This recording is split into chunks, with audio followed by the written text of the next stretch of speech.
नमस्कार, हमारी खास पेशकश वर्ल्ड वॉरियर में आपका स्वागत है। आज हम बात करेंगे गाजा में हमास के आतंकियों को कंट्रोल करने के बाद नेतन्याहू का जो अगला टारगेट है वो कौन सा संगठन है। वो आतंकी संगठन जिस पर इजराइल की सेना ने हमला बोला और हूतियों के प्रधानमंत्री के अलावा पूरी की पूरी कैबिनेट को तबाह कर दिया था। आपको याद होगा कि हूतियों की जो पूरी कैबिनेट है उसको तबाह कर दिया था। यमन के हूती विद्रोहियों को इस बार एक बहुत बड़ा झटका लगा है। सेना प्रमुख, हूतियों के जो सेना प्रमुख है अल घमारी की मौत हो गई है। आपको याद होगा कि अगस्त में इजराइल के जो हमला हुआ था उसमें हूती के सेना प्रमुख गंभीर रूप से घायल हो गए थे। लेकिन अब हूतियों ने कंफर्म कर दिया है कि उनकी अब मौत हो चुकी है।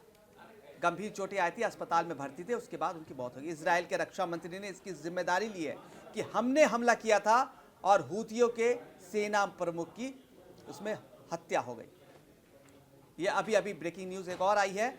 इस ब्रेकिंग न्यूज़ में है कि इजराइल ने लेबनान में हिजबुल्लाह पर हमला बोला और हिजबुल्लाह के कई ठिकाने को तबाह कर दिया। अब सवाल यह है कि हमास के बाद अब जो निशाना है वो हूती और हिजबुल्लाह है।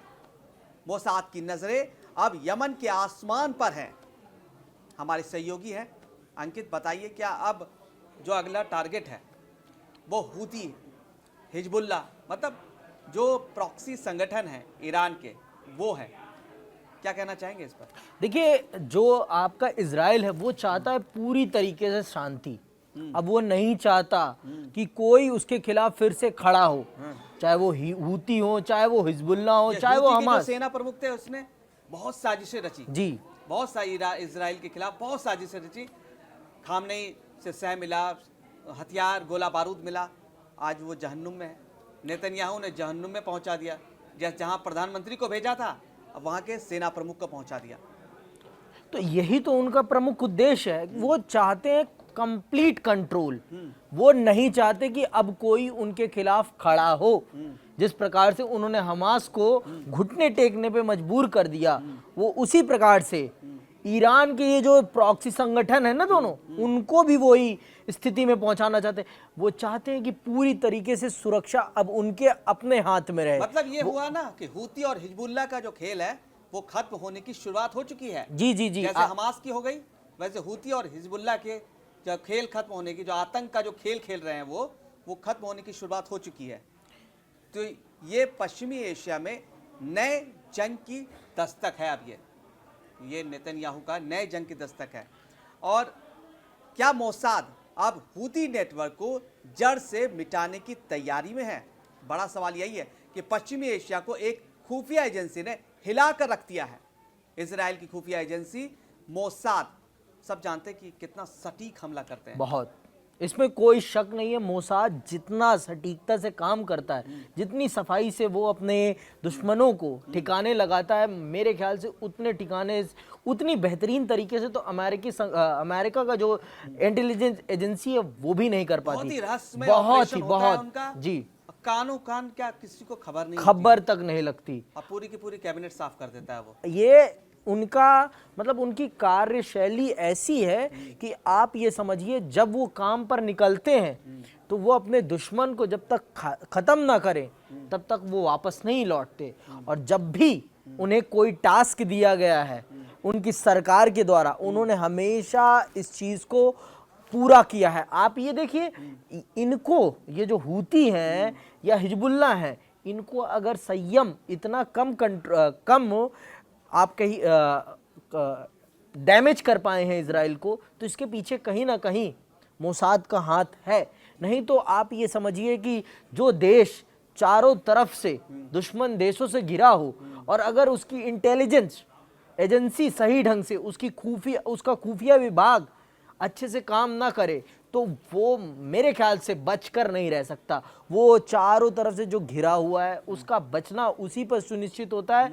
जब वो उसकी खुफिया एजेंसी, जब उसके पास जानकारी पुख्ता हो, जब वो लोगों को जब भी टारगेट करे, जब भी प्लान करे, तो उसके पास उनकी अंदरूनी खबरों का होना बहुत ज़रूरी है। तो मैं समझता हूँ इजराइल आज जो ताकतवर बना पड़ा है उस क्षेत्र में, अपने क्षेत्र में, उसके पीछे उसकी इंटेलिजेंस एजेंसी मोसाद का बहुत बड़ा योगदान है। और आने वाले टाइम में आप देखेंगे कि ये हूती और हिजबुल्ला दोनों उसी प्रकार से, जैसे हमास खत्म हो गया वैसे ही ये भी खत्म हो 2 साल जाएंगे। पहले जो आतंकी हमला हुआ था इजराइल में, उसमें मोसाद का बहुत बड़ा फेलियर था। जी, जो 1200 लोग मारे गए थे, जिस मोसाद की बातें कर रहे हैं, अब जब हमला हुआ था, जो आतंकी हमला हमास ने करा था, एक साथ जो घुस गए थे बॉर्डर में, और उसके बाद आतंक का जो नंगा नाच किया था उन्होंने इजराइल में, जिसके बाद ये युद्ध शुरू हुआ था, उसमें मोसाद का बहुत बड़ा फेलियर है। वो मैं इसलिए डिस्कस कर रहा हूँ कि फेलियर भी हुआ है मोसाद के साथ, गलती भी हुई है उस खुफिया एजेंसी के साथ। तो अब यही सबसे बड़ा सवाल है कि क्या अब मोसाद का अगला टारगेट हूती है? क्या ये हमास के बाद दूसरे सबसे बड़े ईरानी समर्थित नेटवर्क को खत्म करने की साजिश हो रही है, खत्म करने की कोशिश हो रही है? क्योंकि हमास को खत्म कर दिया, हूती को खत्म कर देंगे, हिजबुल्ला को खत्म कर देंगे, तो ईरान के जो वो आतंक का खेल, जो प्रॉक्सी खेल कर रहा है, जो वो करना चाहता है कि युद्ध करे, युद्ध के सारे साजो सामान इनको भेजता है और इजराइल पर दबाव बनाने की कोशिश कर रहा है, ये अब काफ़ी हद तक रुक गया है। इसके अब ईरान कंट्रोल में आ गया है, बहुत कंट्रोल में आ गया है। देखिए, इसके पीछे सबसे बड़ा कारण है अमेरिका, और उसके बाद आपने और हूती मतलब मोसाद का भी योगदान है। मैं मानता हूँ उसके फेलियर ज़रूर हुए हैं, लेकिन जिस प्रकार से वो काम करता है उसकी गुणवत्ता 100 में से 10 अगर खराब हो रहा है तो इसे आप फेलियर नहीं कह सकते। 90% उसका एवरेज रेट सक्सेस का है, 10% फेलियर है। और जहाँ तक मैं बात करूँ आपकी, उससे ईरान उसका सबसे बड़ा दुश्मन है। क्यों? क्योंकि ईरान जिस मानसिकता का देश है, उसके लिए उसे कंट्रोल करके रखना बहुत ज़रूरी है, क्योंकि ईरान पूरी की पूरी कट्टर इस्लामिक दृष्टिकोण पे चलता है। कट्टर इस्लामिक मैं शब्द यूज़ कर रहा हूँ, वो इस्लाम, तो इस कारण से। लेकिन ईरान तो सोच बदल रहा है, उसके मेट्रो स्टेशन का नाम कुछ चेंज किया उसने। देखिए, नाम रखा है, मेट्रो स्टेशन का नाम बदलने से सोच सोच नहीं बदल जाती। 1% नहीं, मैं नहीं मानता। आप अगर मेट्रो स्टेशन के नाम से ईरान की सोच को कह रहे हैं तो मैं तो कदापि नहीं मानता। इस चीज़ को तो मैं स्वीकार ही नहीं करता कि ईरान की सोच बदल गई है। ईरान क्या यहूदियों को सम्मान करता है? ईरान के मुसलमान क्या यहूदियों को सम्मान करते हैं? उनको नागरिक मानते हैं?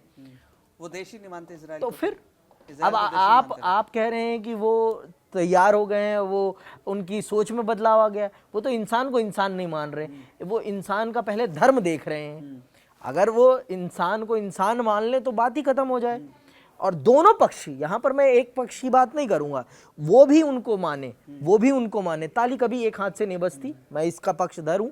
और सिक्के के कभी एक पहलू नहीं होते, 2 पहलू होते हैं। लेकिन हमें ये भी समझना पड़ेगा कि अगर आप इस प्रकार से काम करेंगे, आप किसी को, ठीक है, जो भी इतिहास आप बदल नहीं सकते, इतिहास जो है वो ही रहेगा, लेकिन आपको वर्तमान में जीना है और आपको भविष्य। अभी इजराइल की जो अगली रणनीति है गाजा के बाद जी, वो अगली रणनीति है यमन जी, लेबनान जी, जो उन्होंने साजिश की हमास के खिलाफ। जब ये युद्ध ऑल आउट अटैक पर थे, उस वक्त इन्होंने साजिश किया, इजराइल पर हमला किया, ईरान ने इजराइल पर हमला किया। तो जो भी साजिश करता है नेतन्याहू अब चुन चुन कर उनसे बदला ले रहे हैं। तो थोड़ा सा हम मोसाद के बारे में जान लेते हैं कि मोसाद क्या है। मोसाद जो है इंटेलिजेंस बेस्ड टारगेट किलिंग में माहिर है, टारगेट किलिंग में, और बहुत ही निर्मम हत्याएं करता है। आपको कानों कान हवा नहीं लगेगी। और हमास के खिलाफ उसने ये साबित करके दिखा दिया कि अब हूती के खिलाफ वही मॉडल दोहराया जा रहा है। अल घमारी की हत्या कोई आकस्मिक हमला नहीं था, ये कई महीनों से चल रहा ट्रैकिंग ऑपरेशन का ही नतीजा था। मोसाद ने हूती की कमांड चेन, वेपन डिपो और ईरान के साथ उनके संपर्क बिंदुओं को ट्रेस कर लिया है। यानी आने वाले हफ्तों में और कई टारगेट किलिंग्स देखने को मिल सकती है। मोसाद जो है और भी कई टारगेट किलिंग कर सकता है। देखिए इसमें कोई शक नहीं है, उनको अपने दुश्मनों को अभी तक खत्म करना है। हम मोसाद का जो टारगेट पे खामनेई थे, अभी तक खामनेई बचे हुए हैं।